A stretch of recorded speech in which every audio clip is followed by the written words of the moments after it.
This is Jack from Canyon. This is the brand new Spectral e-bike. Plenty of features on the bike to talk about, so we can get stuck in. First thing, I guess, is the power unit. It's the Shimano E8000 motor. This is the most natural feeling motor, I think. Like, it doesn't give you a really ferocious kick, and it's quite manageable to use on the trail, which is really nice.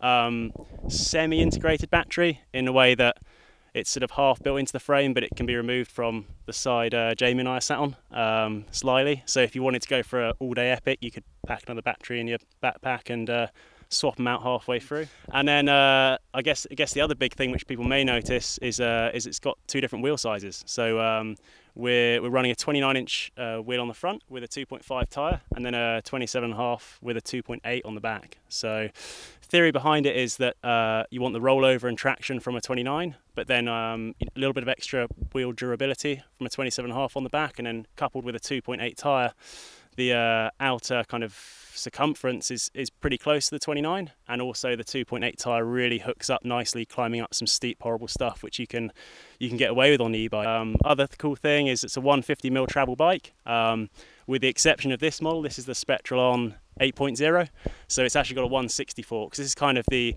one that's optimized for a bit more sort of gnarlier riding, a bit more downhill maybe. All of the bikes have a really clever little shock shuttle, which alters the BB height and head angle by a degree or so, and I say lowers the BB a tiny bit. And yeah, other than that, what else have we got? We've got a really nifty saddle which Canyon worked on whilst developing this bike. So again, you know, the e-bike scene is part of the fun, is the uphills now.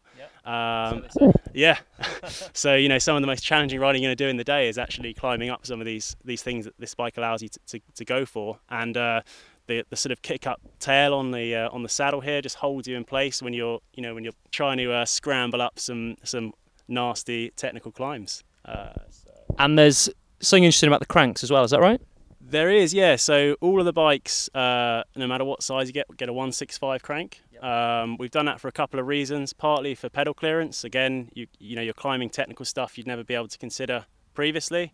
And the other thing as well, a shorter crank promotes a higher cadence, promotes spinning, and generally the e-bikes, they appreciate that. You know, the motors perform better, the battery lasts longer, everything is under much less strain if you're spinning your gears rather than standing up and grinding away. Why don't you tell us, typically Canyon has a lot of different models for each bike they come out. There's an alloy one, a carbon one, a half and half one, different specs. If you want a Spectral e-bike, what's available? It's only an alloy frame, but we offer them with I say a basic spec, you still get some pretty nice kit on it, but it starts at 3,500, and then creeps up to just over 5,000 for the top spec one, which has got a factory Fox setup and some super nice DT carbon wheels.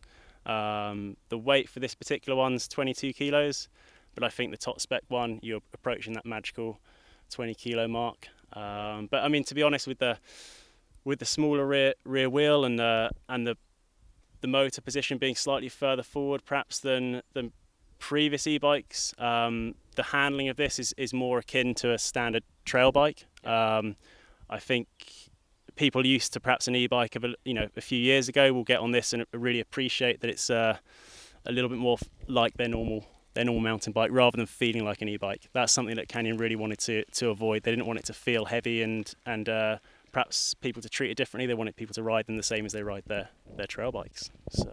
And then for the short and the tall dudes out there, there's a large, which is 460-ish reach. Yeah, 465, tiny bit longer. Yep. And then, big old XL, good for me. So, yeah, at 480. And then the medium is 445? 445, yeah. So just a fraction longer than the standard Spectral. But broadly, the kinematics very similar to the standard Spectral. So if you've tried that bike or you have people that have tried it and they got on well with it, then you'll know that this one's going to behave broadly the same. So. Thanks very much. Cheers for watching, everyone. Any questions, put them in the comments. We'll ask Canyon, get back to you. Thanks very much, mate.